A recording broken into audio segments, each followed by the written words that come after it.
Hello and welcome to TNWKS, the Now We Know show, the show where we discuss a topic of interest and by the end we will have learnt something new and hopefully you will too. I'm Zach. I'm Buzz. And I'm Jack. And in this week's spooktacular episode, we are talking about our favourite top three movies that we'd choose, if we had nothing else to watch, we'd choose to watch over Halloween. Because Halloween, let's face it, is all about watching movies. Horror movies. Exactly. Spooky. But I wonder what we've chosen. Will it be the same as yours, the listeners? Let's find out.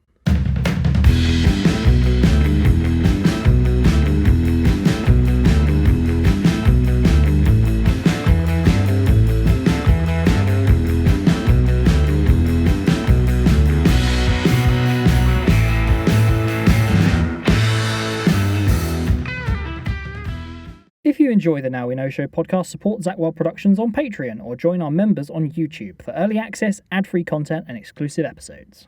So before we get into our top picks of horror movies to watch over Halloween, it's time for, you guessed it, Weird and Wonderful! And yes, I brought another spook. Another one. You're really hot to trot on these, aren't you? I thought I'd do the Halloween season, so I brought another spooktacular, weird and wonderful story. Well, it's up to you to decide whether it's weird and wonderful. Or wonderful. Weird, or wonderful. or wonderful. Yeah. You ready for this? Yes. Okay. So this one caught my eye. Miami teacher showed Winnie the Pooh, Blood and Honey to 4th grade class. A mental health counsellor has met with students who expressed concern. Oh dear. Exactly. So if anyone that's not aware, Winnie the Pooh, Blood and Honey, basically the copyright ran out for Winnie the Pooh. Okay. Or something along the lines of, it became basically fair trade to make a Winnie the Pooh film. Yeah. So I think he's a horror film director, decided to make a slasher film based on the property of Winnie the Pooh and his friend. Unfortunately, Oh, no. I think this teacher made a particular boo-boo Yes. because they decided to show it to 9 to 10-year-olds. Could say she made a poo-poo. So, 4th graders at K-12 charter school in Miami Springs got an upsetting Halloween surprise when their teacher screened the horror movie Winnie the Pooh, Blood and Honey. Despite the title of the film including Winnie the Pooh, the movie is not suitable for children as it follows Winnie and Piglet on a bloodthirsty rampage after Christopher Robin abandons them to go to college. Oh no. Oh no. The film was shown to 4th graders at the Academy of Innovative Education on the 2nd of October. Oh, bless. I've heard Oh, rumours dear. that he wants to do a Peter Pan as well. I thought they were definitely doing a sequel to Yeah. Winnie the Pooh with Tigger. It turns out that Winnie the Pooh, Blood and Honey was released without a rating, Oh. which could explain how the film ended up as an option for the 4th graders Really? to watch. It's still called Blood and Honey. Surely that would be the red flag. I mean, even I've seen the front cover and it's very clearly a horror movie. That's hilarious. This is That's Another hilarious. win for physical media, because if it wasn't streaming, she would have noticed that it was a horror film. Mm. Whereas if she had it on physical media, she would have seen the horrific Yes. cover. Miss Vera Hirsch, the head of the school, sent the following statement to CBS News. We are actively monitoring the students, and our mental health counsellor and principal have already met with those students who have expressed concerns. Concerns. Simply put them in nightmares. Turns out the film director Reese Waterfield revealed in an interview with Variety last year that he shot the project in only 10 days near the Ashdown Forest in England, the inspiration for the 100-acre wood as depicted in the original Winnie the Pooh stories. The characters entered the public domain last year, but to avoid copyright issues with Disney, which owns the interpretations of the characters as seen in various films and television shows, certain elements were changed, including swapping Winnie the Pooh's red shirt for a lumberjack gear and omitting characters like Tigger. Oh. Who may be appearing in the Who sequel. might be appearing in the sequel. That's amazing. Oh, yeah. Anyway, so I just thought... It just reminded me of that occasion when I went into that bargain bucket and picked out what I thought was it's kind of like a modern day Thunderbirds movie. Oh no! Yeah, I remember Team this. America. And America. Oh, Well, it just yeah. looked like it was puppets. And I thought, oh yeah, so I stuck that in and walked out. And then when I came in 10 minutes later, or 15 or 20 minutes later, and Zach's like watching this movie, and I'm going, What the hell is going on here? Did the little tiny rating on the corner, did that not give it away? No, I didn't look at that. No, it just I looked thought, like oh, look, puppets. it's a modern day puppet movie. Oh, I'm not going to say it. I can't say any of the quotes from that film. No. So, to America. That's actually quite interesting. Yay. It's really interesting that Winnie the Pooh Blood and Honey was actually filmed in England. I didn't know about that. Oh, there you go. But yeah, so school teacher made a bit of a boo-boo there, but I thought it was quite an amusing. It's actually really weird, hilarious. but wonderful. And it does Yes. quite tie into this episode really well. Yes, so this episode, really excited about this one. Top 3 movies, difficult one to do. So we have each chosen our 3 top movies. So in all, there could be 9 separate movies we're going to be talking about. But these aren't So top... is this, So my question was, will this be our favourite horror films of all time? Will this be sort of our favourite films to watch at Halloween? Because they're not necessarily the same thing. It's favourite horror movies, your top 3 favourite horror movies that you have. If you had no other choice, you had to choose 3 movies that you would want to watch at Halloween. Right. So a bit like, what would what your favourite movies to watch any time? What would be your top 3 movies to say watch at Christmas, because it's a season. So we're talking about the Halloween season. Top 3 movies. Mm-hmm. There you go. Are we recommending these to the audience who may have not seen? Yeah. Yeah. So I would. Now, I would. Now, I don't know what you've chosen. I don't know what you've chosen. I don't know what I've chosen. Okay. Oh. And we don't know what anybody else has chosen. Yeah. But the point is, we might double up. Right. So, as we come from number 3 to number 1, if you get a snap, you can shout Snap. or whatever you want to We shout. need a more Halloweeny name, Okay. a Halloweeny word for that, I think. Okay, I can't think of Scream. Just scream. So, I've got that one, but you don't have to reveal in your top 3 where it is. Oh, Right. okay. Okay. Sounds So, good? so are we going one person does all 3 of their films, or are we going number 3 of all of us and then move to number 2? I think we'll do one each, I think. Yes. Yeah. Okay. Yeah. 333 222 111, and then honourable mentions. Oh, I haven't really thought about that, but yeah, I'm sure I can pull a few out of the bag. Okay. Out of the Halloween bag of sweets. The trick or treat bucket. You got to pull them out the trick or treat bucket. Yeah, they have them on like poles now, so you don't have the physical contact between Oh, did you see that video? I sent you the video. Hands. Jack, there was this brilliant video. There's this guy, and he's got his son standing on the doorstep. Oh, that's with a hilarious. bag. Yeah. And he's ringing the bell, and these people are coming out and going, oh, yeah, he's got this little kids in a Spider-Man outfit. And they get, oh, great. So they're like putting all these sweets in his bag. And then the guy just picked up the dummy because he turned out it's just a dummy dressed up as Spider-Man and walking off with all these sweets. And then they put it on somebody else's doorstep, Wow, ring the bell, genius. and they're coming out going, oh, what a great costume. And they put it on his back, and the guy's just like picking it up over his shoulder and walking off. I thought it was quite inspiring. A Halloween hack for you. Anyway, yes. Free if you want- candy, if you haven't free got- candy. If you haven't got any children and you want candy, just get yourself a dummy. Yeah, just go at any time of the year. Yes, No, it- not Out of every- context, anytime, out yeah. of context, Not that anytime. sounds very strange. Get children, get a dummy. I suppose that's a bit bizarre.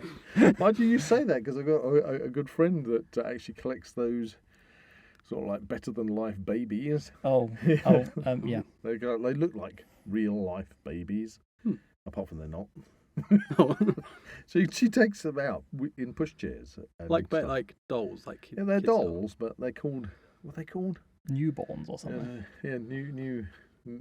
Yes. Anyway, horror movies. Horror movies, but they are quite horrible because I remember a couple along and all these women were cooing around this baby. It was asleep. So they go, "Oh, look how wonderful it is!" Well, okay. And then I put my hand in the car So- and pulled There you it go. out by the leg. First And honourable it's like, mention. Have you ever seen a film called The Boy?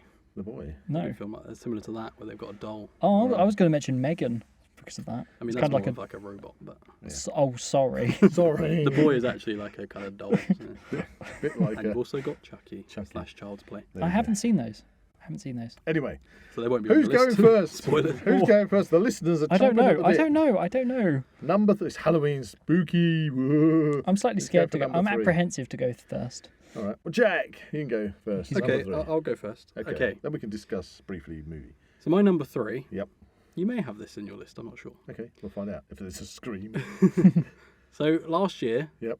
I think it was last year, we watched the Evil Dead trilogy. Uh-huh. Snap. And it was straight away. He hasn't said whether that's on his list. But Oh. so I've gone for the Evil Dead, the original Evil Dead at number 3. Oh dear. Okay, we might be talking about. I've got to check my list. This is the problem with anonymous list making. Funny enough, Okay, that's on my list. that's on my list as well. So it's 1, 2, and 3 for me. So this might be a short podcast. Okay, so you'll go for the original Evil Yes, Dead. 1981, Sam Raimi. As a kind of filmmaker, it's one of my sort of inspirational films. If I ever want sort of inspiration on to make a low budget film, it's always the film I go to because of how much he achieved on such a small budget. Obviously, the sequels then kind of improved on that with bigger budgets and sort of more outlandish stories and everything. But the original for me is such a simple idea, executed so well. The monsters are scary.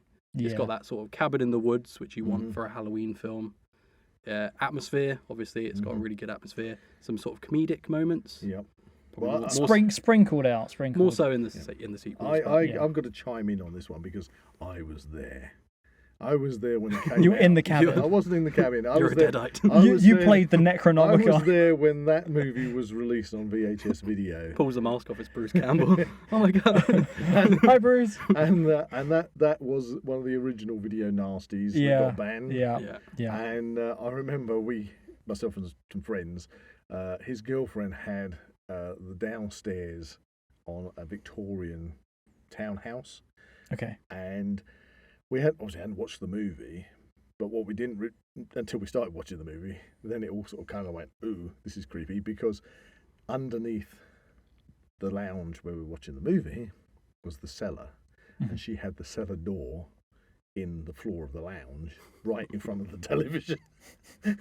So there we were, watching the Evil Dead for the first time. And everybody's feet are coming up onto the settees and chairs, just getting their feet off the floor, and everybody's focusing on the fact there's this big wooden trapdoor with a big ring right up in front of the video player. It's like the original 4DX. And it was like absolutely. I assume this was on VHS. It was on VHS, Wow. but we'd never seen anything like it because, as you say, the deadites, the creepiness of the fact that people are becoming possessed by these deadites, and then the track. You got the point of view camera work. The POV camera work coming through the woods and everything. Not seen anything like that. And what's genius about that camera is obviously the actors and the characters are responding to that, whatever that thing is that's chasing them through the woods, but we never see that was it. You what never it is. actually got to see this thing that was like Ominous force. slamming doors open and everything. And of course it has the iconic and obviously, one of the reasons it got banned was because of the tree rape scene in it as well. Right, yeah. Right. I don't know if they cut that out and then they put it in. I don't know. It's interesting that they then did it again in the 2013 remake. So Yeah. I would have thought they would kind of either adapt it or change it, but they went for it. So Yeah, fair enough. they did. Evil Dead, definitely. That's because I love the movie for all the reasons you say, and I love the movie because it brings back the memories of that night of actually. There's that such an ominous feeling about the atmosphere. Yeah. It's like, and the fact you can't escape, and you get things in it like when he's trying to escape from the cabin, and they drive to the bridge, and the bridge, the steel bridge has all been buckled up like It's almost like a fist, like a hand, like claws. stop it, you can't leave. You can't leave, But it's such because again, like a lot of the films I like, the sort of 70s, 80s horror, it's been done so many times now since then that it almost, when you watch it with modern eyes, it's almost become just like a generic horror film. But you got to remember at the time, like you said, there was nothing like it. Groundbreaking. Yeah, and it was also again the combination between the makeup and the fact that they also used stop motion animation in there. Oh, especially in that ending, yeah.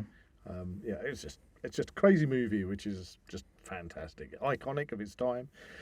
I mean, watch it over and over again. Again, it's one of those films that you can, as a filmmaker, you can delve deeper into and talk about how they actually made the film. Like the actual POV camera is just Sam Raimi with a camera on a piece of wood. Yeah, it's such a simple thing, but it's so effective and it's like so iconic now. And it tweaks the right things because it's like the clock ticking. Yes. And and it stops, and it's like, what's going to happen Is next? that in the first one where the POV camera goes through the car? Is that the first one? It goes through the back window of the car and then comes out the front window. I can't remember. It was one of them. It was really impressive. Probably the second one, I'd imagine, if he has more sort of possibly budget. Yeah. There's actually a kind of I think it was one of the first movies. Sorry to interject, Jack, but I think it was one of the first movies also that the sequel started. For me, that I remember at the time is where the second movie started exactly where the first movie stopped. Sort of. It kind of like It's kind of like a reboots slightly. yeah. It's a strange one. Because I remember watching. Me and Zach watched Evil Dead 2 way back in the day when we were younger, and I'd only ever seen the second one. So the opening of Evil Dead 2, I just assumed was the opening of Evil Dead 2. I didn't realise there was a whole separate film that was like. Well, that's the thing, because telling that's the way I remember it. Because at the end of the first Evil Dead, you've got that POV camera coming through the woods and then through the back of the cabin and through all the doors, and then there's Ash on the veranda kind of thing as it's Ash, and he like turns around and goes into his face.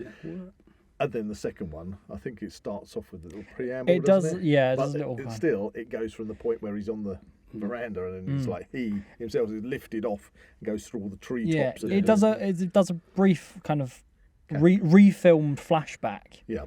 Of I I think there's a different. His girlfriend character's a different actress, And there's less characters. and It's just two of them, isn't it? they don't refer to the other characters that are in the first one. It's just him and his girlfriend. So for me, I kind of watch it from the point he gets lifted off the ground. Yeah. Yeah. So that's. But there's lots of theories that you could say that the Deadites are kind of messing with his mind, and he's seeing that flashback as kind of like a perfect version or it's something. definitely the second one where they pick up on the humour. Yeah, the second one's a lot more action, comedy, sort of slapstick, I guess. Especially with that whole first sequence of him and his hand. Yeah. But I think you can the books that they're putting on says what was it, Goodbye to Arms or something. It's one of the books. You can just tell, obviously, Sam Raimi and Bruce Campbell were good friends growing up, and they always wanted to make films. So you can just tell how much fun they had making the first film. And then the second one, when they've got a bit more money behind them, even they just sort of elevate that fun, and it's just. The thing is, it's just gone on and on and on, and it's become iconic because it's even appeared in other films. You've had the Deadites in.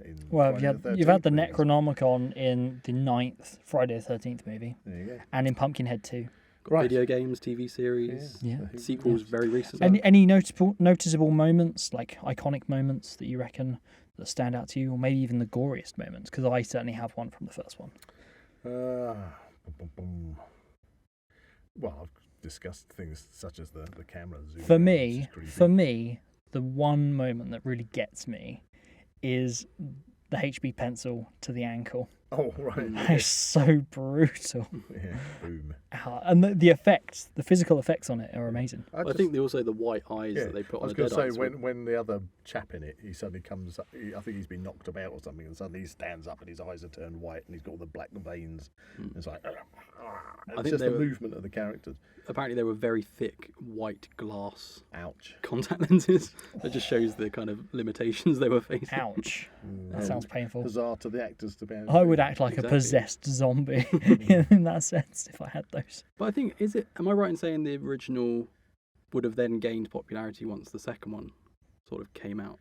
Because they kind of banned. Because it was a video nasty, it still it did the rounds, and everybody obviously, like anything that you ban, people wanted to see the things that are banned. So it becomes kind of like, I really want to see that. And of course, if you say to your friends, "Oh, I've seen The Evil Dead," and they go, "Oh, that's really bad. I can't get hold of it. I can't see it." So it's kind of, I don't know whether that helped to promote it even.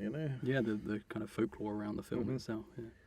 So I've wiped out 2 of your list already by accident. Okay, so that was your number 3. Do you want me to swap out for an honourable mention? No, it's okay. That was your number 3, Jack. That was my number 3. I'll go for my number 3, which was The Evil Dead. That was your number 3? Yep. Okay. And what about you?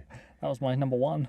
Oh. That was my number 1. It was Evil Dead. And we've started with me as well, so So it's back to Jack then. Oh, okay. I need to get my list back out. That came around a lot. Well, I have a number 3. I do have a number 3. Oh yeah, of course you have a number 3, Jack. Yeah. Stop it. Yeah. So what was your number 3? My number 3 was The Evil Dead. Oh, okay. Evil Dead was my number 1. Okay. So my number 3, just to make this not confusing, is The Descent. Ooh, good choice. I thought that was a good choice. Good choice. I thought it was a good choice. Probably one of the best movies for the best timed jump scares What going. Very underrated, isn't it? What I really like about The Descent is the fact that it is very scary. Even I can watch it and be like, that's pretty freaky. They got the jump scares perfect. On point, yeah. On point. And the fact that you combine that with the claustrophobia of being in caves. Yes, And, yes. And the fact of being, like, I'm not bothered by going into caves, but when you get into a really confined space, and I'm not claustrophobic, but when you get into a small tunnel and you're thinking, you let your mind run away with you, that I have got thousands upon thousands of tons of rock above me, and then you hear that crack, as something shifts, and you go, get out! It's a bit like in Predator versus Alien. Or Alien versus Predator. Where they're going through that maze and they're just getting out before the ceiling slammed down. You sort of that moment of getting your feet out. And even with Indiana Jones' Temple of Doom, his hat comes off and he sticks his arm through just to grab that. Just in time. And it's a trope that's been shown in so many different movies, but it's that... nobody wants the feeling of being crushed. I think it's the fact that these creatures are sound. They go by sound. Yeah, because it's in complete darkness. Ooh, that's creepy. Are you one of these? They're kind of like bats. They're creatures. Sending out their echolocation. Echolocation. It's kind of if Gollum decided to be some kind of freaky cannibal. I mean, he is, but like even more freaky. They're almost like moles, aren't they? Mole men. Yeah, batty kind of mole creatures. And again, within the jump scares, you have those moments where people are talking, they're chatting, and then somebody will just turn a light on, and suddenly they realise that all the time they've been chatting, something has literally been standing behind their shoulder. Because that's the thing. I think it's a group of 5 women who go down into this cave system, and they go in under the impression that it's something that's already been mapped out. Well, that's because of those. But one of the characters, I believe the character is Juno. I think that's the name of the leader of them. Yeah.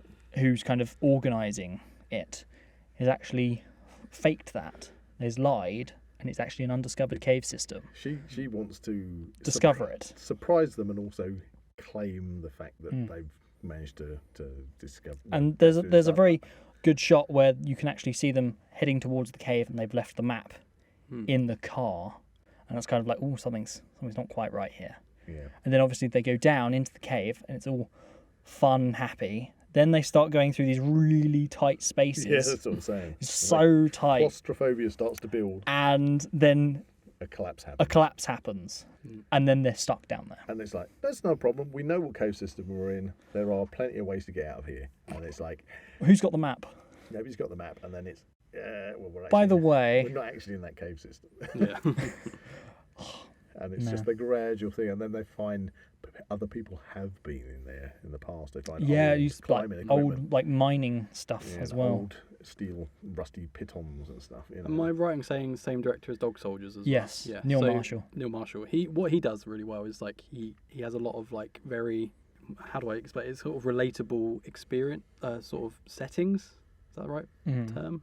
Where like you can see yourself, like you said with the claustrophobia, you can see yourself. It's a very real fear. You can see yourself in instantly. Yeah. And when you add these creatures into it, it ups the sort of tension. It's like for me being on the edge of a cliff. Yeah. Totally open, but you're exposed, and I get what I call the wobbly legs. I climb, and I've been out climbing with Zak many times, and we do 200-300 foot abseils, not a bother, because I know my equipment. I've triple checked my equipment and all the anchor points and the ropes and everything. But when I'm not wearing any equipment and I get near the edge of something, you then feel it. You then feel that. But that's the primeval instinct, isn't it? Exactly. It's your body trying to make sure it saves you from danger, and that movie does it so well. Yeah. Well, that's the saying, isn't it? When you're born, you're only scared of 2 things: the dark and falling. It's like an inherent thing. Well, it's not the fall that kills you; it's the landing. Well, yeah, I know that. It's the sudden stop. Yes. Well, try and calculate that. Let's just monitor your heart rate whilst you. But brilliant. See if you pass out. If anybody's listening and haven't seen The Descent, it's definitely one to dig out. I'm sure a lot of people probably have missed this one because it is sort of one that sort of doesn't get mentioned a lot. In sort of horror. And if I remember, part 2 is okay. It's a little bit sort of again, pointless. It's interesting enough. It's another one that starts off pretty much exactly where the first one finished. Yeah, it's very true. I do like the second one. I do like it. Yeah. Probably not as good as the first, but if you want to watch it, then if you enjoyed the first one, watch the second one. I just feel like the second one kind of doesn't go anywhere. It sort of progresses the story, but then sort of ends up back where it started. So you're sort of like it's just watching a bit more of the same. It's like an epilogue. That's not meant to diminish the quality no, not of the first one. one. The first one's incredible. Moments in the film that I would like to bring attention to. One is obviously the ending, but I'm not going to talk about that for the precise reason It's very, very good. I would stick watching the film just for that ending. It's really, really cool. Mm-hmm. But the other one is when they start fighting off these This is another spoiler. underground creatures, and then there's this big jump scare that is very shocking. Yeah, And then it's like, oh no. it's a real Like, turnaround jump. yeah, scare. I yeah. know the one you're talking about, and I don't think we should spoil it for the listeners. If No, but it's a good movie, okay? It's a really good movie. It's one of those timings where it happens and you go, Crap. I would say as well, if anyone has not seen it, stick with it as well, because it is quite a slow burn of a film. yeah. And the initial sort of half an hour or so is a lot of kind of I would definitely cave I stuff. would definitely say if you've never seen it before, if you were taking it off a shelf and you think, well, I've never heard of this. Yeah. We haven't listened to the Now We Know Show podcast. I don't know what this is. That's actually... You know, Ooh, it kind okay. of, you don't know where it's going. Yeah. You know. That literally sprung like an idea in my mind about an honourable mention I didn't think of. Go on. Do you want me to say it? We're doing honourable mentions at the end. Yeah, aren't we? we're doing them at the end. Okay, we'll leave it to the end. We'll leave it to the end. Just try and remember it. Try and remember it. Okay. So, what was your third? That was my third. Right, now we're back to Jack. Oh, Unless you okay. want me to go. I mean, you haven't gone yet. I haven't so gone yet. Okay. You both had a go. So is you're on this to number your... This is my number 2. It's your number 2. Because my number Ooh. 3 was The Evil Dead. This is I'm going to refer to my physical paper. So Oh. Jack's got his phone list. physical media. I've got my physical paper. I've got my brain. Okay. I'm going to wait for the screams. Put my fingers in my ears. Okay, my number 2 Halloween movie that I would definitely want to take with me to Halloween Island, The Lost Boys. You're safe. Oh! You're safe. Nobody put The Lost Boys down. I am really happy you chose this because as we speak, I am somewhat... You are looking he's in rather a Lost Boys Edgar. phase. Yeah, I'm in a Lost Boys You're phase. Edgar Frog, aren't you? Edgar. Is that Corey Feldman? Yes. Okay. Yes. And he does a superb job. In fact, to be fair, there's 2 other movies, The Tribe and The Thirst, that come after it, which, if you're a Lost Boys fan, I think are well worth watching.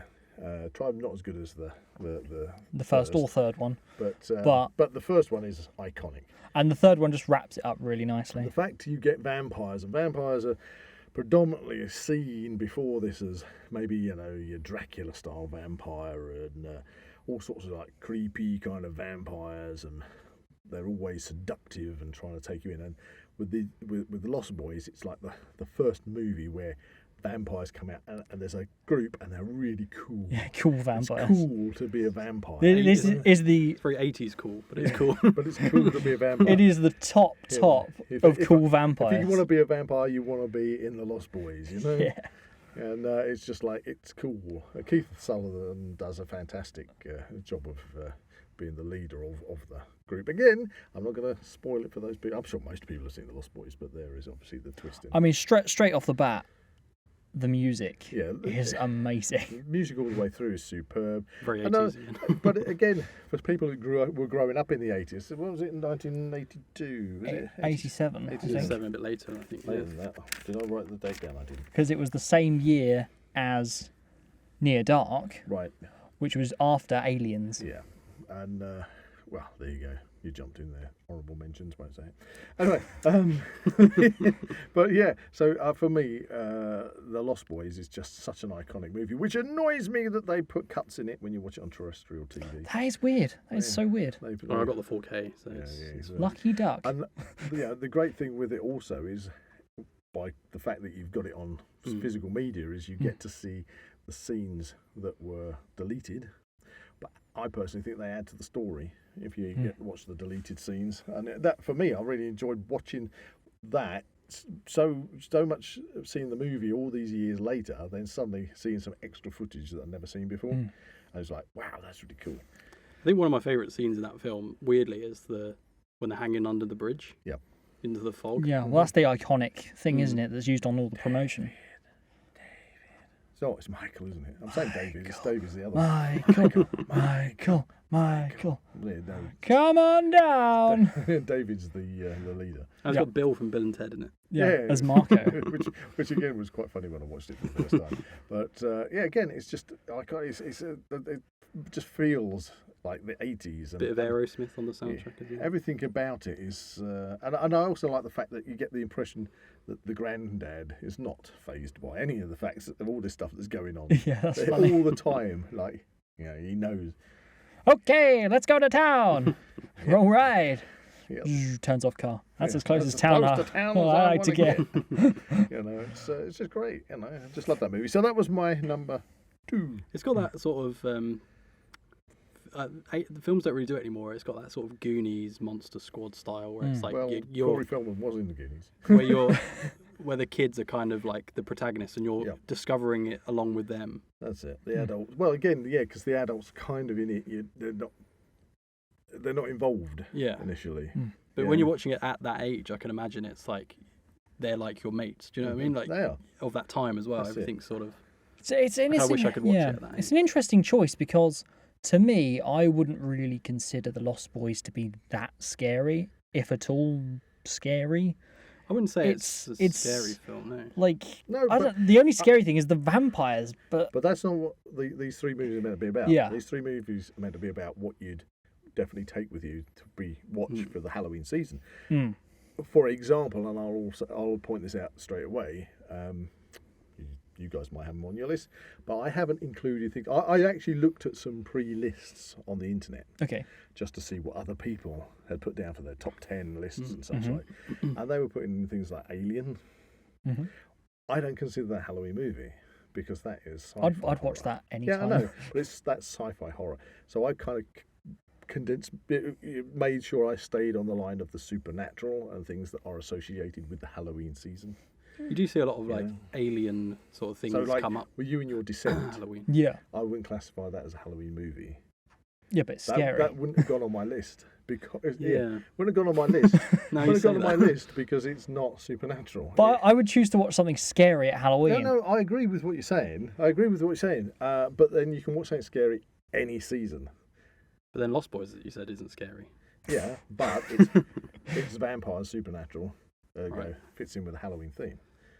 I mean, Evil Dead's scary. That's supernatural. that's definitely Jack's supernatural. winning. This is why Evil Dead was my number 1. Yeah, well, there you go. I'll be interested to see how it turns around. So that was my number 2. It's a very solid choice. So we've had both 80s films. Yeah. Actually, no. One was 2005. 2005. So we've had 2000s. Yours is the first one to get into the 21st century. Is it my turn? Yeah, it's your Yeah, turn. Okay, so my number 2 pick is from 1992. Okay. And it is titled Bram Stoker's Dracula by Francis Ford Coppola. Ooh. Good old Dracula. Now, it's not the greatest Dracula interpretation, I see what you mean, yeah. but for some reason I just really enjoy the film, especially at Halloween. It's one that we revisit a lot at Halloween in my household. And it's got that sort of very gothic... No, I can see where you can. And the main actor, what's his name? Gary Oldman. Gary Oldman. He does a fantastic... In fact, he could play shines anything. within the movie, doesn't he? I mean, his shadow itself is a character as well. Yes, we shall not talk about the English accent from Keanu Reeves. Keanu Reeves is an anomaly in that film. Yeah, that is the thing, yeah. I think it's Winona Ryder as well. Yeah, She's Winona Ryder. She's not really got the greatest English accent either. But... Yeah, it was a strange choice, actually, for those two characters. Well, it was Francis Ford Coppola, wasn't it? Yes, yeah. But but again, the transformations in it and things, from vampire to that werewolf, kind of wolf, bat wolf vampire thing. It's very stomping creepy. around in the office. Suddenly he's like 10 feet tall, touching the ceiling. Yeah. So I'm yet to read the book Dracula. Oh, you never read the actual book? I've got it. It's on my very recent list of things I need to read. That's okay. But you could be a super fan without reading the book. We'll get to that. But I've heard it's quite similar. It sort of borrows a lot from the book. That sort of the fact that he can sort of transform into different animals and things, which again adds to the kind of realism of the film. I like that movie. Again, I'll watch it again and again. I have watched it again and again. There's certain aspects of it. It's got Anthony Hopkins in it as well, playing Van Helsing. Van Helsing, yeah. Richard E. Grant. Yes, yeah. He's Lucy's... Dr. Seward. Lucy's... not fiance, but I think he fancies Lucy, the one who turns into the vampire. Yeah, he's Dr. Seward, who's the asylum guy. Got him in the asylum where, would you like a canapé? Yeah, because he's got Renfield in the asylum, hasn't he? But I love the fact that the guards are walking around with these square steel boxes on their heads, the cages on their heads, so they can't be bitten or attacked by the inmates. But it's got that kind of like I said earlier, like that sort of gothic. Yeah, it's a very rich feel to it. But it's also like it relies a lot, especially because it's 1992. expect at this point very early kind of computer effects to come in, but it still sticks to that very traditional practical effects. Yeah. And one of my favourite shots is you see Harker on the train on the way to Transylvania, and you can see Gary Oldman's Dracula in the sky, sort of looking over the train. It's just a really cool. Oh, damn, I'm gonna have to watch this again. It's just very. I really like that shot because they it's got put lots of little bits like that in there, don't they? yeah. One thing I really like about it is it's probably a very minor thing, but they actually go back to what was actually in the novel with the how Dracula was originally killed. Vlad the Impaler. Yeah, but it was with the Bowie knife at the end instead of a stake or anything like in the Universal Monsters. I heard that Vlad the Impaler was only introduced in that film though. That was the first time Dracula was considered to be Vlad the Impaler. Was that? Well, I was talking about how Dracula was killed. Yeah, I mean they presented right at the beginning of the movie that big montage of how he's going around impaling people. But I always assumed that was like just Dracula tradition, but it's not. Apparently, it only started in that film. That's really interesting. Yeah. Well, but Dracula, the character, Bram Stoker's Dracula, was meant to be based on Vlad the Impaler. I don't know. That's what I've heard. Maybe it was explicitly shown. Yeah. I think you might be right in that's kind of where the first movie was shown, that connection between the characters. I think as well because we're quite. If you think of Dracula, you think of that Universal Bela Lugosi Dracula because it's just become especially as it's Halloween. Any sort of iconography of a vampire is always based on that Universal Dracula. Yeah. So I think that's one of the things I love about Bram Stoker's Dracula. I am here Coppola to drink your blood. Is he's kind of like this? I guess he's sort of a mixture between like the Nosferatu and the sort of traditional Dracula. So yeah, good choice. It's a film I revisit often, and I very enjoy watching it at Halloween. Yes, so you would take that to Halloween Island. Halloween Island. Okay. That comes to me in then, doesn't it? I'm gonna go. So my number 2 Your pick. number 2. And my second from first, which is obviously Evil Dead. So my second pick and last pick of this particular podcast, A Nightmare on Elm Street. Nope. Didn't go wow. Okay. I actually made the choice to avoid the big hitters. Yeah. So to avoid Halloween, Friday the 13th, Nightmare on Elm Street. I avoided those. All the slashers. Because I'm going to see those anytime, all the time. I wanted to choose something that was out of the box on those. Well, anyway. There had to be one slasher in here somewhere. somewhere. It's you, Zach. You're the slasher. Oh, no. I do have a few sharp, pointy things lying around. No, I don't.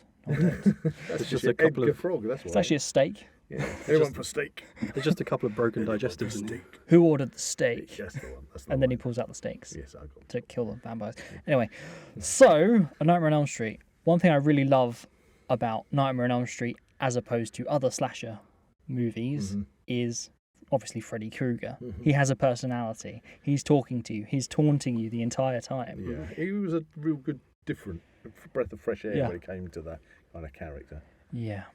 Well, you kind of had before that. You obviously had your Michael Myers, Jason, which were more sort of silent walkers. Lumbering zombies. Yeah, that's it. That's literally it. Whereas Freddy Krueger, what the unique thing about that is even when you're asleep and you're safe in your bed, you can't escape him. He's always in your dreams. He's always there. I had a girlfriend at the time that I took to the cinema when that came out, and we watched it. And Sarita, bless her, we're still friends. She lives in Luxembourg now, but she never forgave me because she watched it and then she literally couldn't sleep for weeks because she felt that her only safe place was in when you're sleeping. Yeah. And suddenly there's this thing, this character that's suddenly put in her subconscious that can attack you when you're asleep.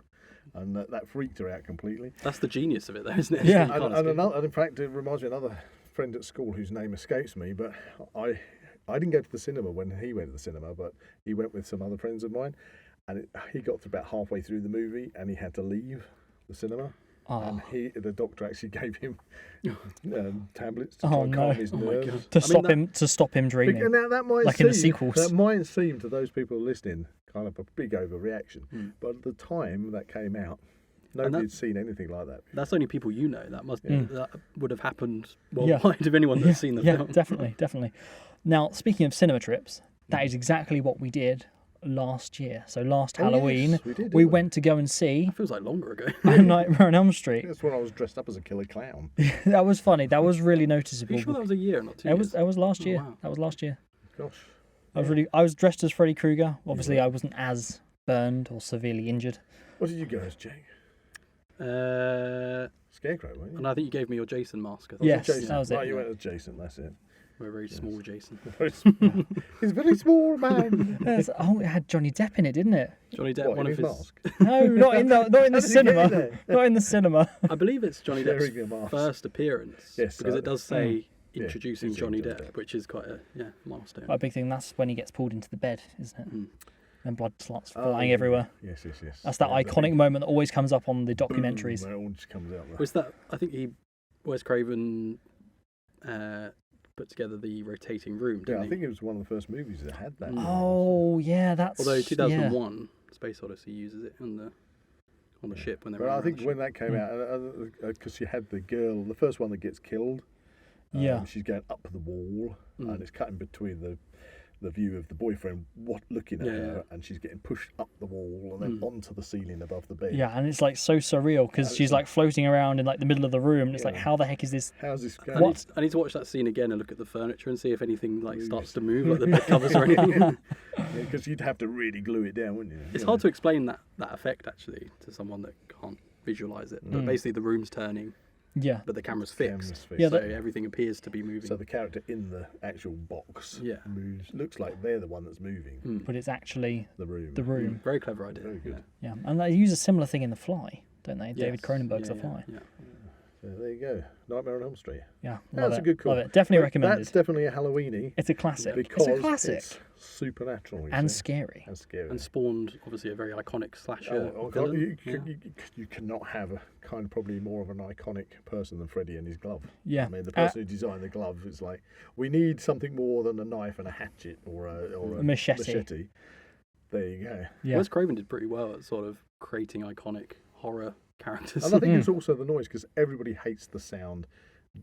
Well, obviously, I think at school these days you just don't have blackboards, but when you run your nails down the blackboard, like they did in Jaws. Yeah. Everybody hates that sound. Yeah. And of course, they did that with the knives as he scrapes it along the metal, that squeaky noise. And it's just, again, it goes up the back of your neck. Is Jaws a Halloween film? Ooh. No. It's not a supernatural. But is it a horror movie or is it creature feature? It's a horror movie. How creature feature. specific are we going with this? I think it is technically classed as a horror film. It's a horror creature feature. It's not a Subgenre. kaiju because Hybrid genre. It might be slightly big shark, but it's not an Horror Meg. subcategory creature feature. Does that mean The Meg is a Halloween film? No, because It's it's not funny. supernatural, is it? It's kind of funny. I don't know. Creature feature. It's more of a creature feature. Okay. Creature Anyway, from the so Black Lagoon. that was your number 2. That was my number 2. Right, so we're all on our number 1s now. Yes, mine Apart was from yours. mine was Evil Dead. yours got blown. Okay. So who wants to field it? It's either me or you, Jack. I'll go first because I may have already spoken at length about this film. Okay. Oh, So my number 1 is 1973's The Exorcist. It had to be. he had Because to, it is yeah. a film I do watch every Halloween. I actually watched it during a thunderstorm at Halloween, which is a very Did you make you feel sick? it was a very sort of what's the word sensory. experience. Yeah, Yeah. it's 4DX. That's it, 4DX. Chair shaking. Hang on a minute. Why is my chair shaking? No, that's just an earthquake.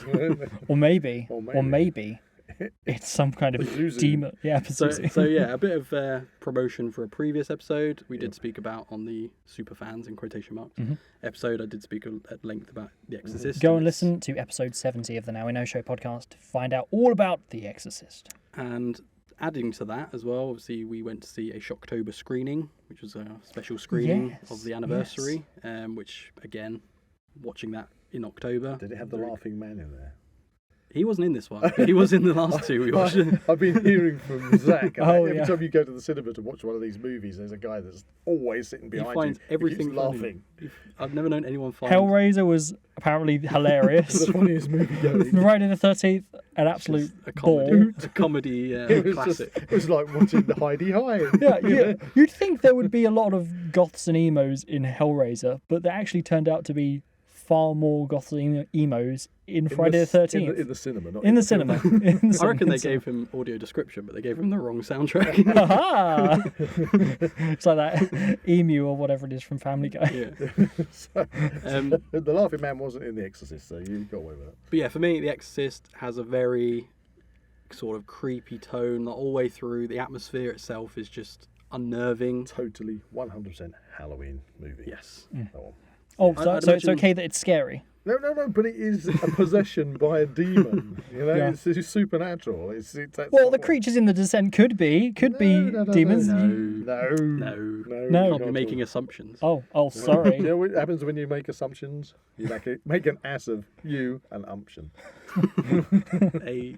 That's a quote from something. Do Yeah, you remember what film? I do. Which? Long kiss goodnight. Damn. That's Anyway. it. That's it. So the film is incredibly What's the name of the bleak. character? Samuel Jackson. That's the actor. Anyway, it was his favourite character to play. Actually. Yeah. So yeah, the film is incredibly bleak. It has obviously a very iconic exorcism scene. I've pretty much covered this in Yes, the previous yeah. episode, but yes, that's my Top. number one. Top number one. Did you manage to figure out the cut we saw at the cinema? Was that just the extended version, or was there extra bits? I think it was the director's cut. Okay. However, the runtime of it was shorter than the director's cut I've got on Blu-ray, but I don't know. And is the We'll have to do a runtime is the runtime there? Was it including that little intro we had from that guy? I can't imagine it would. I imagine it's just the intro is kind of a separate thing. Okay, because they didn't do that on the other films. No. It was very interesting. Okay, so Good So film. The Exorcist Good film. is number one. by I the still need to see the sequels. By the way, What? Samuel L. Jackson character Mitch. There you go. Oh, okay. Sorry. That's a Christmas movie, That's a actually. Christmas- See, Or, that's or a is it Christmas- an action No, movie? it's a Christmas action movie. That's Die Hard. Die Hard is your ultimate Christmas movie. We'll have to isn't do it? that on the. So is Rambo. December. Rambo's a Christmas movie. It's actually First Blood. So is Batman Returns. Rambo First Blood, yes. It's just First Blood. Oh, all right then. Then the second one's Rambo First Blood Part 2. Is Batman Returns a Christmas film? Yes, because it's got snow. Is that the one And with the it's penguin? Christmas. Yeah. Yeah, it's a Christmas movie. Is it a Halloween film? Because it's got Catwoman in it. Because cats are the supernatural cats. Super. Oh, I don't know. God. Anyway, we're going to Batman Returns is on every list. Come on. So that was your number one, The Yeah, Exorcist. I could talk about The Exorcist I've for got to hours. say, I was We believe you. We very believe you. tempted to put The Exorcist down myself, but I kind of thought maybe you would. Yeah, I assumed. So I I'll be honest, it was in my honourable mentions because I didn't want to be that obvious, but I was like, I can't leave it out. If I'm going to an island with 3 movies, I can't leave my favourite horror film behind. Yeah. Okay. And yours was number one was obviously Evil Dead. Can you guess what mine is? So Ooh. this is Ooh, my number. Can we one. have a guess? The listeners are out there have probably got their own lists. And by the way, listeners, if you've got your own top 3, please, if you're on YouTube listening to us, put it in the comments or get onto Facebook. Oh, I don't. Stick your list Is of it 3 down. is it the animated film from 2006, Monster House? No, Just taking a wild guess. no. Do you want? Halloween film. Okay. Is it the original Peter Cushing, Christopher Lee Dracula? Is it A Nightmare Before Christmas Nope. by Tim Burton? No. You're obsessed. Although that was on a lot of people's lists online. It's the perfect Halloween film, really. But because don't you think it's more of a Christmas movie? No, because No, it is a no, Halloween because movie. they in the town of Halloween. He goes from the town of Halloween to the town of Christmas. So you can watch it. So maybe it's a November movie. You can watch it on the bridge between Yes. Halloween and Christmas. It's But perfect. that was on a lot. I don't think I've actually seen that. You should. There you go. No. You'll have a howling good time watching this one. It's not the howling. It is American Wolf in London.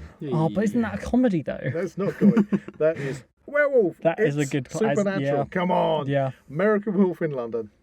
It's an iconic movie when it comes to werewolves. It is the one. It is the most painful but incredibly fantastically well done, Painful in a good way. scene where he transforms from human to werewolf. No other movie has managed to hit it on the Curse of the Were-Rabbit. John Landis. It's just absolutely Yeah. amazing. And again, I was there when it first hit the cinemas. I went there, I watched that in Watford with my mate and his girlfriend, and we liked it so much, we all hid in our seats in the aisle. And then when the next lot of people came in, we'd sat there and watched it twice in a row. Wow. Yeah, back in the days when you could hide in the One of cinema. the things I appreciated more about that film, the older I get and watch it more, is like it's got a very gradual build-up of tension all the way through, and these things are getting worse and worse and worse and worse.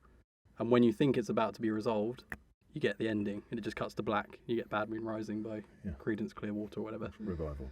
And that was the thing. I remember reading up on when it came out, and the director or the director of the movie, what was his name again? John Landis. John Landis.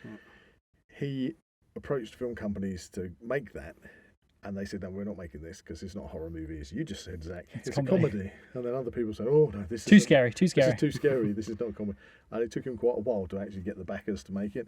But that's, again, when that came out, it was like the perfect blend of horror, but with comedy moments in it. And I just absolutely loved that. Yeah. And the makeup, you know, the physicality of it. When his friend Jack is in the hospital. Jack Goodman. And his neck is like flapping Well, around. he slowly becomes more and more rotting. decayed. Yeah. That's it. And it's just, oh man, it is the ultimate werewolf movie. It's also the American character sort of learning the British English ways of doing things while also dealing with this werewolf that's sort of like manifesting inside. And Jenny Agutter, who can't not like watching a movie with Jenny Agutter in it, you know. I mean, that werewolf is hauntingly creepy. That is. See, again, it's strange because I've never been that keen on movies where they try and show werewolves as four-legged werewolves. I've always liked the Wolfman, and the blend between upright man and wolf. But that one, no. Well, you hardly see it in actuality.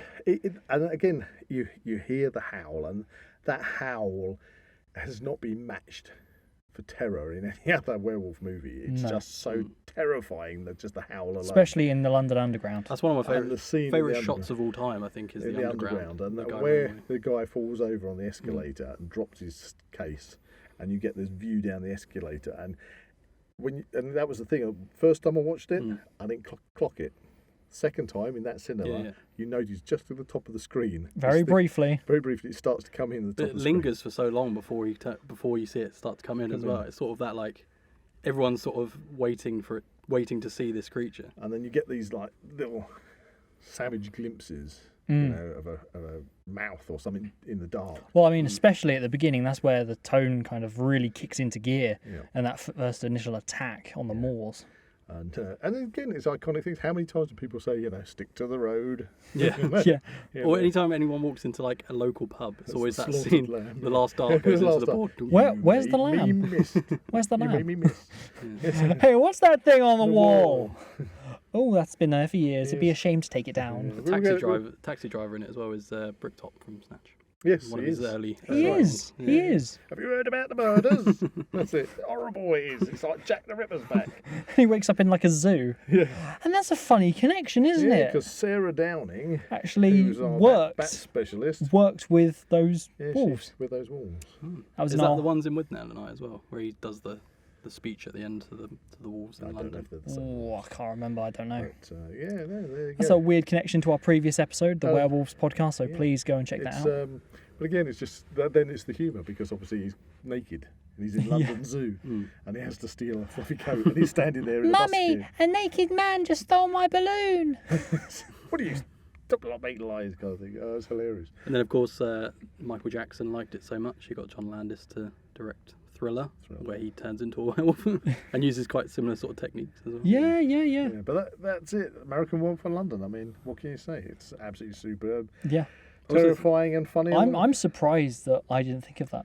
I also think pretty much every werewolf thing since then has tried to replicate or beat that transformation scene, and it doesn't come close. I haven't seen any that have come close. I mean, there's good werewolf movies. I mean, we're on to honourable mentions. We are actually technically. Why don't we just say Dog Soldiers? It would be a good Neil Marshall. We don't even see. Do you see the transformation? That it kind of goes behind a table, doesn't it? Yeah, he does the classic hide behind something, and then come up with the eye contact lenses and teeth.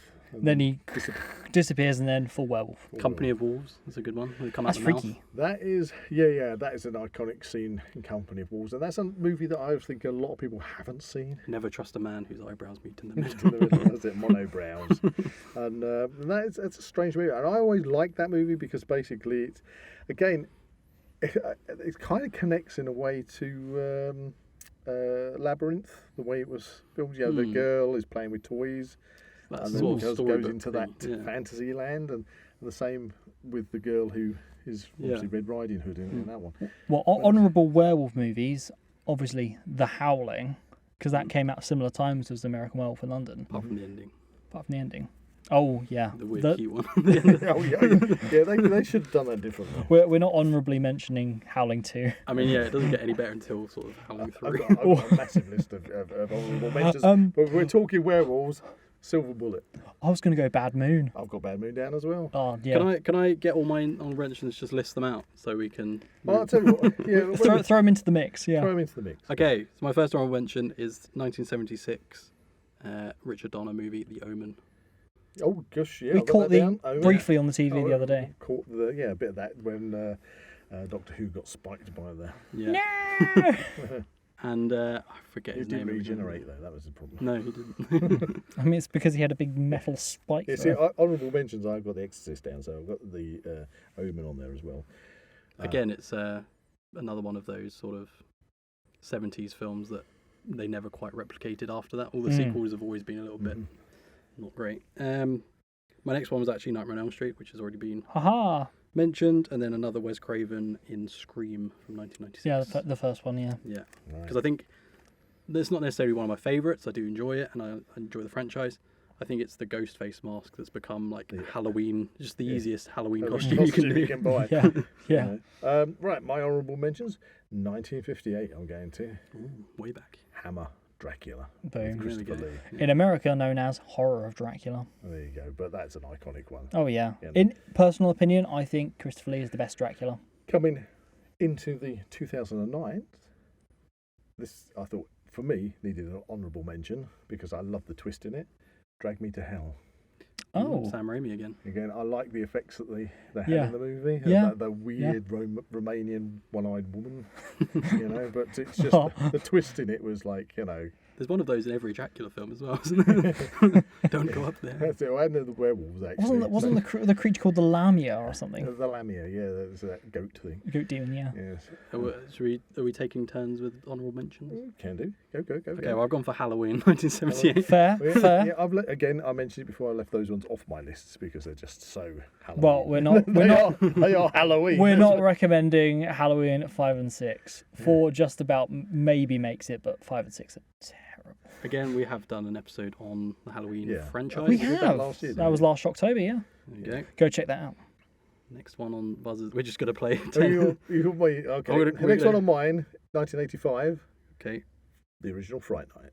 Oh no, I don't have that. No. With Jerry Dandridge living next door. Yeah. Yeah, that was I haven't seen that enough, really. I've only seen it like once. Yeah, and I remember when I first saw it, it kind of jumped out to me because you had Vincent. What was his name? Vincent.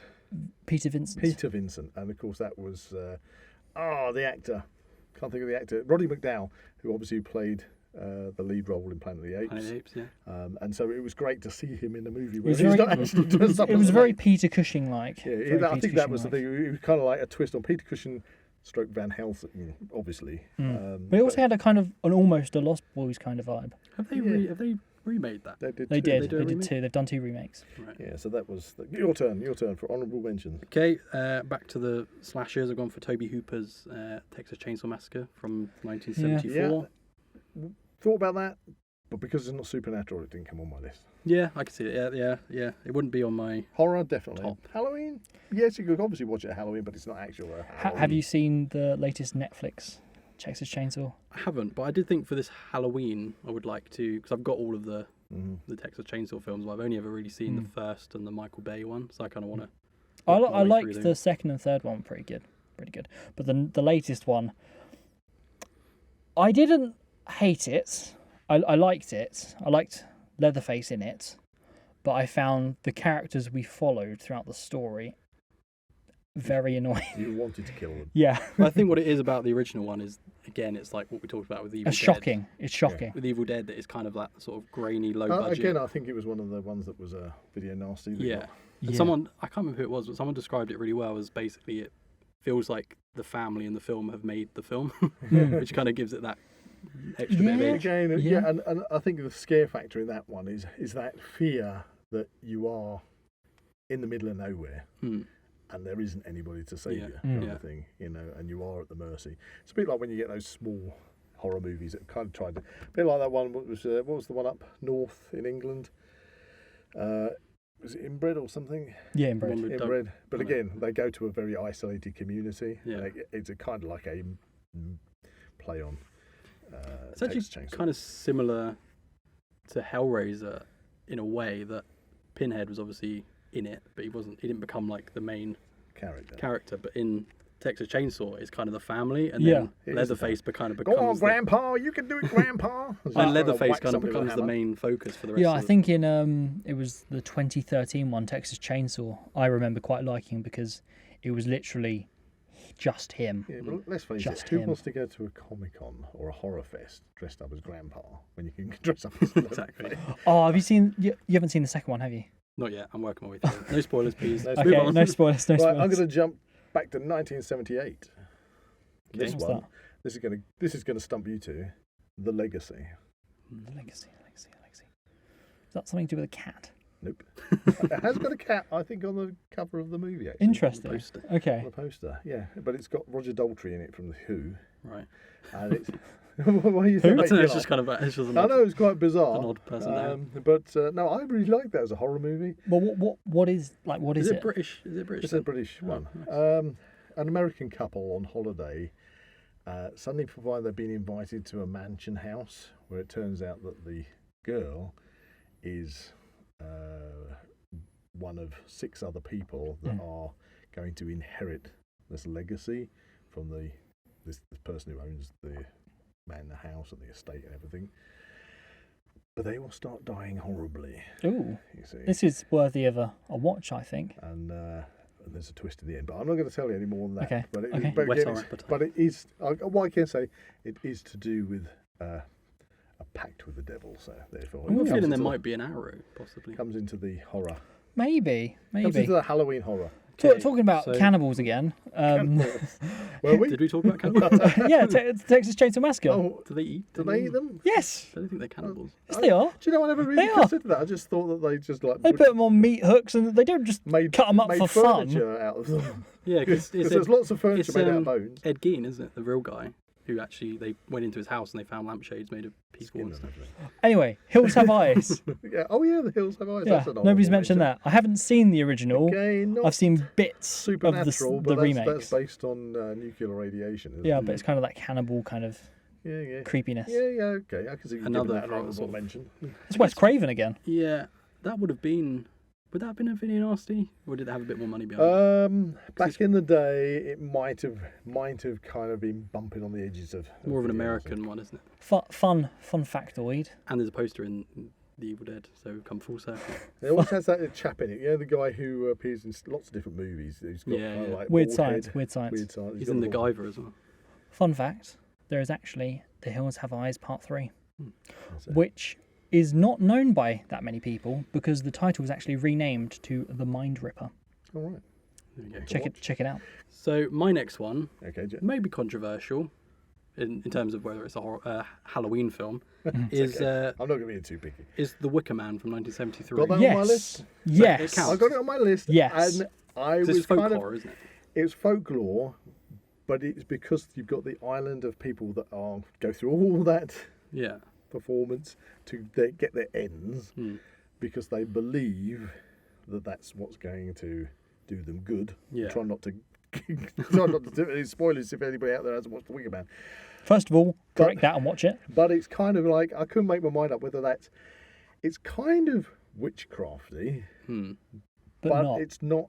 It's more of a belief. Yeah. They believe it's going to do. And that's the whatever. the scary part. And you also don't know really by the end whether it did work or not. Yeah, no, Because you don't. It's just the thing. So The Wicker Man would have It was on my honourable mentions. it would have actually probably it'd definitely be my top 3 favourite of all time. I just wasn't sure if it qualified, so I didn't put it in. Yeah, But yeah, I put yeah. it as an honourable mention. But it does Same here, qualify. Same here. Yeah. So and I'm gonna. Then I jump to obviously we've had the Omen and the Exorcist, the Poltergeist or Poltergeist, I want to see that again. Another last time cursed last time I saw that, I was really impressed. because again it's one of those ones when you used to get a film that could be terribly, terribly scary, but it was almost made for kids. Yeah. You know, because back in those days, you could get away with that, making scary films that were genuinely scary and freak you out, but kids could watch them. It's It's the clown. It's It's not the on my clown that list. creeps about from under the bed. It's not on my list, but I was gonna pose the question of whether or not you've seen Ghost Watch. I haven't, no. So the Michael Is this a Palin. Is it Michael Palin? It's a Not TV Michael Palin. program or a film? So it was a TV movie Right. that was released on the BBC with Michael Parkinson. That's his name. Okay. And it was basically like, yeah, no, I got the wrong Michael. But it's basically like a fake news report, and a lot of people. It's ringing a bell, but I can't place it. So it's called Ghost Watch. If you haven't seen it, go and Google it because it's a very interesting story, and it did fool a lot of people Okay. because they put a fake phone number up to say if you've experienced any paranormal activity during this program, call this number. And people would call it, and it'd give an automated message to say, "Don't worry, it's just a pretend, enjoy the show, or whatever." Yeah. But back in the day, everyone was calling it, and the lines got blocked, clogged. So everyone was calling it, and they were just getting the blocked signal. Yeah. Oh, no. So it caused a bit of a Bit of a hoo-ha. yeah. But Ghost Watch is an interesting Okay. TV movie. Okay. That's That sounds interesting. One of your favourites I put down on honourable mentions, The Okay. Shining. yes, Ooh. Halloween. Well, it is supernatural. Yeah. Their hotel is, Yeah. they are getting kind of possessed, if you like. And you can do a good Jack Torrance as a Halloween costume. That's pretty easy, actually. Yeah, So I'm going to jump to another one there. Okay. Okay. The Craft. this is the witch one. Is the which one? Yeah. I like The Craft. I think it was really good. The first one, yeah. And the actress who plays the mad woman in it, she's the mad one of the three. Yeah, I know the one She's you're talking great. about. She's great. And I did like when they did It's got Neve Campbell in it from Scream as well. that sequel, didn't they? The Craft Legacy. Yeah, and she makes a little cameo at the end, which I thought was a nice touch. Spoilers. It's a bit, That it's a was bit of a spoiler. Bit of a It was a spoiler. spoiler. Doesn't really play in that much, No. but it kind of puts things into perspective. I've got 3 more on my list. Okay. Okay. I have one I've or probably got two, about the actually. same. Okay, actually. Jack, let's let Zach have a go. Okay. You were talking about The Shining. Yep. Snow. Yep. One thing we haven't really mentioned is zombie movies. So Oh, I'm going to go for next one. Dead Snow. Yeah, Dead Yeah. Snow. Yeah, I really that's a like good it. Fun movie. And that came to my mind earlier in the podcast when we were talking about. Oh, was that the one that you? Yeah, that was the thing I suddenly thought about. When we were talking about Nazis, yeah. No, when we were talking about The Descent. Oh, we When cut. did Nazis come We into it? cut that bit, obviously. we removed the Nazis. They're zombie Nazis. The zombie Nazis Yeah, in the okay, snow, yeah, that's and fair point. We haven't had any it's a zombies. foreign film, so it is subtitled. And then they did do the sequel, Dead Snow 2, Red vs Dead, and that became quite an international hit. Do you know, I didn't put zombies down. Yeah. I was tempted to, hmm but most of the zombie movies I like aren't supernatural zombies. Things like, if you got Resident Evil, it's T-virus and things like that. So I thought, it's not Halloween. Yeah. So my next film is actually a foreign zombie film as well. Oh yeah. From 2007. Wreck. Oh, Anyone I heard of? haven't seen it. No, I haven't seen that. So it's a Spanish film called Wreck, and it's called Wreck because it's Okay.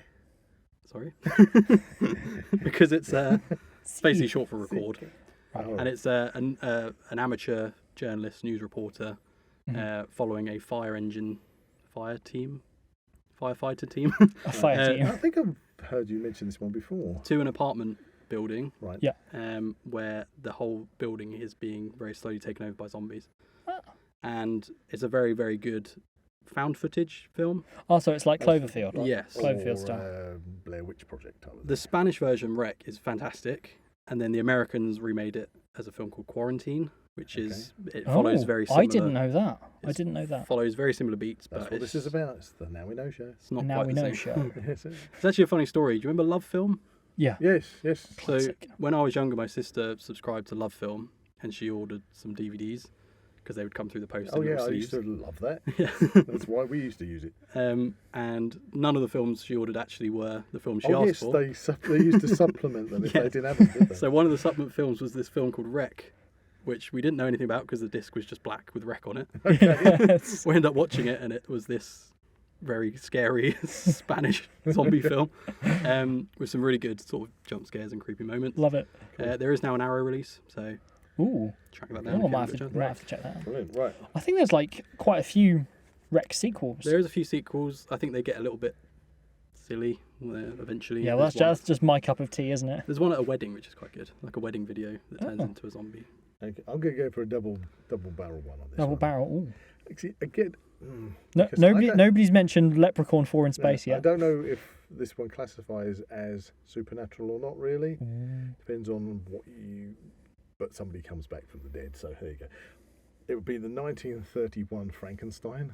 Nice, yeah. But I was saying double barrel because I could combine with that Young Frankenstein because that's the comedy version. And I love that movie. That wasn't released in 1930. No, but I love Young Frankenstein. It's obviously Frankenstein, but it's the comedy. Is that with the Willy Wonka? Yes. Yeah. Yes. I'll never Willy remember. Wonka. It's the abnormal brain. What's it? Wilde. I can't think of his name. You got me now. Yeah, that's what I mean. I can never remember his name. Anyway, Well, that's the thing. One weird thing about that is Wilder. I think Gene Wilder. I've got that in. I've attempted to watch that like twice, and I've fallen asleep every time. I don't know what it is about that film. It's just Marty Feldman's in it, and it's like, whose brain was this? Somebody called Abby. Abby? Abby who? Abby Normal. I love that one. That is funny. The original 1931 Frankenstein is one of my favourite Universal films. And that obviously spawned so many sequels. Yeah. And we not too long ago watched House of Frankenstein, didn't we? You got Bride of Frankenstein and things like this as well. Yeah. But as soon as you got that iconic Frankenstein, The bolt through his neck. He everybody- never actually has a bolt through his neck. everybody kind of copies Yeah. that. But again, like we were saying with the Bela Lugosi Dracula, the iconography of Frankenstein now is based on that Universal big And square then it head. jumps into the TV things with like the Addams Family and everything. They've got to have The the monsters. same kind of. What do you think of the Kenneth Branagh, Robert De Niro Frankenstein? I haven't seen that one. I haven't seen it. Oh gosh, yeah, Robert De Niro one. Yeah, no, I didn't really. It's a bit flat, isn't it? Yeah. But anyway, Frankenstein, your turn. Get to the end there, guys. Yes, I've got two more. I've gone for It from 1990, the original TV movie. It's one that I've kind of revisited a few times. It's kind of an alien. Yeah. But that with Tim Curry. Yes. Yeah, I mean, again, I love that. It was kind of that came out, and we watched it, as you say, on TV. At the same time, we were watching things like Salem's Lot. Yes. I was going to mention that. Yeah. And at that time on terrestrial TV, to see that kind of stuff was like, my God, this is horrific. It's the yellow eyes and the yellow teeth. And absolutely super. Great choice on that one. Yes. And there's a few sort of, because Pennywise kind of plays on a few horror films. There's the scene where they go to the cinema, and he gets sort of chased by the Wolfman because the Pennywise is pretending to be the Wolfman. So, yeah, just thought we should It's a good movie. It's a good movie. I wasn't so keen on the It Chapter 2 of the remakes. I enjoyed Chapter 1. The first one, that was good. remake. But then the second one just went off. a bit too plot heavy. Yeah. But Yeah. okay, my final honourable mention: Okay. Ginger Snaps trilogy. Damn, that's a good one. You forgot Ginger Snaps. No, they're bringing that out on Blu-ray as a trilogy soon. Because the second movie I haven't seen in years. Yeah. It never seems to be available to watch the second movie. But Ginger Snaps. That's a good Familiar choice. with that one, Jay? Good choice. I know of it. Don't think I've seen any of them. It's a good trilogy. It's a good trilogy, and it's a great twist on the werewolf genre, and it all focuses on these two sisters. Absolutely love it. Yeah. They actually filmed the second and third films at the same time. Well, they did Ginger Snaps Back. Ginger Snaps Unleashed and Ginger Snaps Back. They filmed it like together. Wow. Yeah. So it was nice because you get the same actresses. I think it was the early 2000s. Early 2000s they did those. And recently, didn't we see the actress who plays Ginger? Wasn't she in? Was she in Wednesday? Or am I thinking of a different? Yes, thing? she was. She was the school headmistress. Maybe. I think the headmistress is the original Wednesday Addams, isn't she, from the TV show? Oh, well, there was one of them was she was definitely something. She's in Freddy vs. Jason. Oh, there you go then. But yeah, Ginger Snaps was my last and final horrible. Well, if you're going down that route, I'm gonna mention, because I don't know if Jack's gonna suddenly mention it. Well, I think It's a Jack, film. you finished? I've got one more, but It's a film we both love, and that is Brain Dead. Oh again, yeah, back to zombies. Yeah. Brain Dead. Yeah, that's the rat monkey. Peter Jackson. I love it. Yeah, and you get, for those people who haven't seen Brain Dead, do watch it. It's funny and hilarious. so over the top. If you want over the top comedy horror, that is brilliant. And you actually get to see some of the locations that he went on to do Lord of the Rings at, didn't he? Yeah, yeah. I think if you can't find Brain Dead, look for Dead Alive, because that's like the European title. Or look at the Spanish import as translates to "Your mother ate my dog." Spoilers. I was going to say, you have to say that with a Spanish accent. Your mother ate my dog. Okay. Is that your Spanish? Lots of Spanish films coming up. My final one. Right, final one. This is where we're rounding off. Bit of an anti-climax. Hopefully not. 1999 Blair Witch Project, just because it was kind of the first of its... Anticlimax, you're right. Yeah. I never got into that movie. I mean, the film itself is an anticlimax. Yeah, I never got into it. I watched it, but it just didn't. I thought I finished. I thought, what did I just watch? It's one of those, like, do you know when somebody with a snotty camera? You know, when you go to like an old, like, well, not anymore, but you go to like a video store and you see the covers, and the covers would like play on your mind. Yep. I think the Blair Witch was one of those. I had it on DVD. It was one of those ones that kind of... Was it the picture of the girl's eyes? Yeah. But I remember it kind of, again, having older sisters, it was like they were watching it and saying, "Oh, this is a really scary film," and yeah. Okay. So a lot of my horror comes from that. The Blair Witch. Well, again, definitely a Halloween supernatural type movie. Yes. And it's got a witch. There you go. So for all those listening, I dare say you've got your lists out there. We'd love to know what they are. Yeah, please comment below if you're watching on YouTube. And, I mean, there's probably loads that we've not even like scratched the surface. But hopefully, the ones that we've chosen plus our honourable mentions have given our listeners plenty of ideas food for thought of things, if they haven't seen them already, to maybe chase them down and go and give them a try. Should we maybe go through our top threes quickly, just briefly?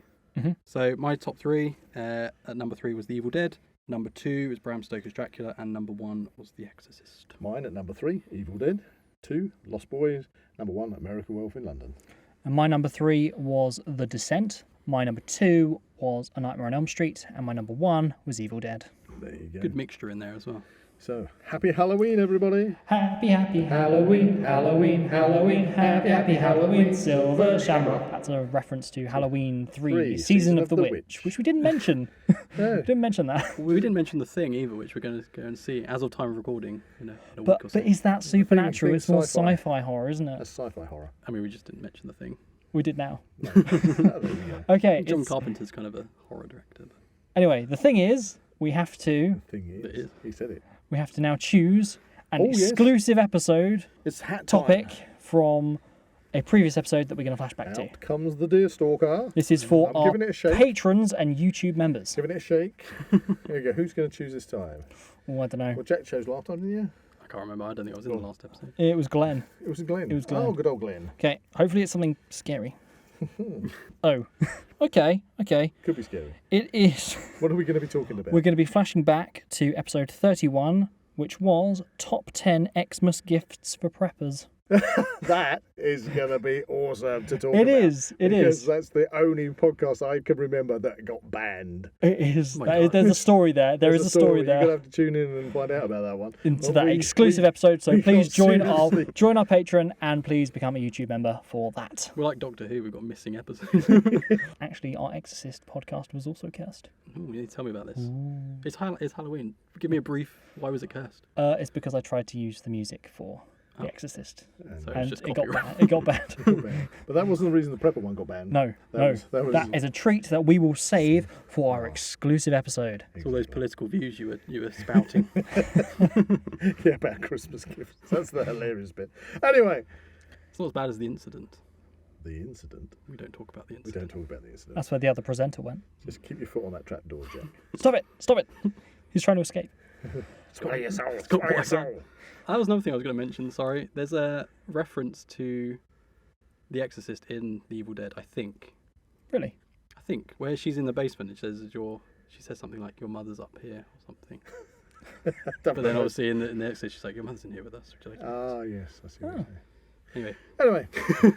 If you enjoyed this podcast, please like and subscribe to this channel and comment below any suggestions of topics or activities you'd like to listen to in future episodes. That's a spooky goodbye from Zach. That's a happy Halloween. Goodbye from Buzz. That's a creepy goodbye from Jack. You can find the Now We Know Show podcast on YouTube, Spotify, Amazon Music, and Apple Podcasts. Keep up to date with everything ZWP on Facebook and Instagram, or visit the Zak Wylde Productions website at www.zakwyldeproductions.com. And remember to join us on Patreon or become a YouTube member for early access content and exclusive episodes.